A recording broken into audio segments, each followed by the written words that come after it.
Тему Крымлы и крымских татар я поднимал на этом канале примерно год назад. И каких-то неочевидных моментов, как мне показалось, эта тема не скрывала. Совершенно понятно, что крымские татары абсолютно автохтонный народ, который сформировался на территории Крымского полуострова.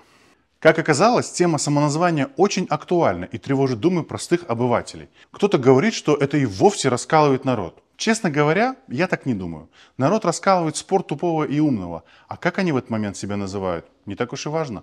Все же эта тема деликатна, и неокрепшие умы наших соотечественников могут пошатнуть.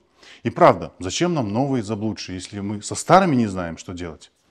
Всем селям алейкум, я Мызмазахай, и в этом видео я расскажу, кто мы такие, крымские татары или хрымлы, и кто же нас хочет расколоть. Ну, конечно, мы крымские татары. Всем пока.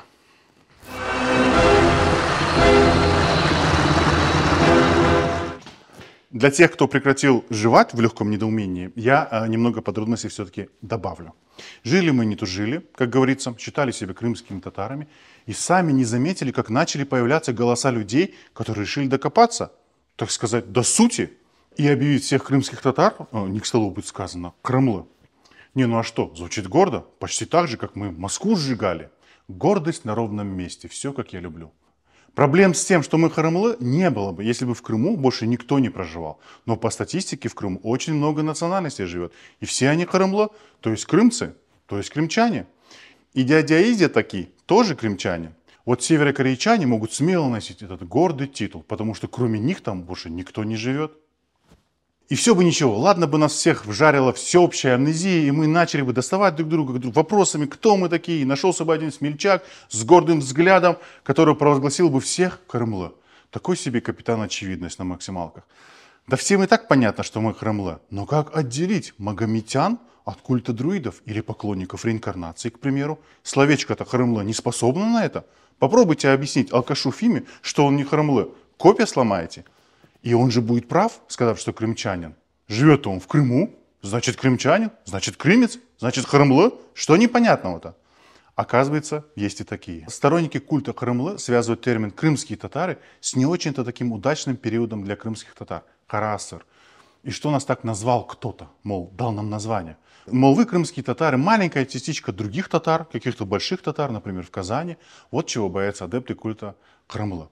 Эх, люби друзья. Чутка поинтересуйтесь историей, кто, когда начал, как называться. Как назывались казанские татары и прочие народы 500 лет назад и более. Задумайтесь, почитайте. Титул наших крымских ханов был связан с повелителями многочисленных татар. Говоря про себя хрымлы, вы сразу же ограничиваете себя одним только Крымом, а он в своих границах только с конца 18 века. До этого времени территория Крымского ханства была значительно больше. Это тоже нужно учитывать.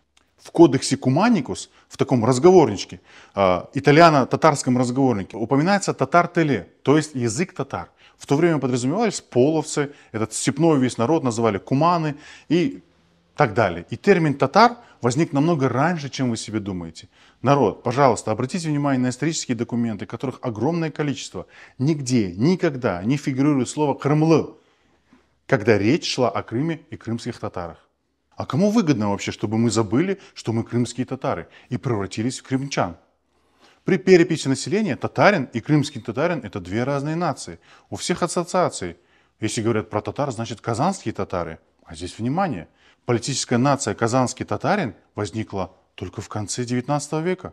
А это совсем недавно. Как они назывались до этого? Посмотрите в источниках. Начало 20 века. Не поздновато ли? Так кому же достанется культурное наследие татар? Станут искать и найдут в Казани. А в Крыму-то давно уже хрымлы живут. Без роду, без племени, но с гордой походкой Homo erectus.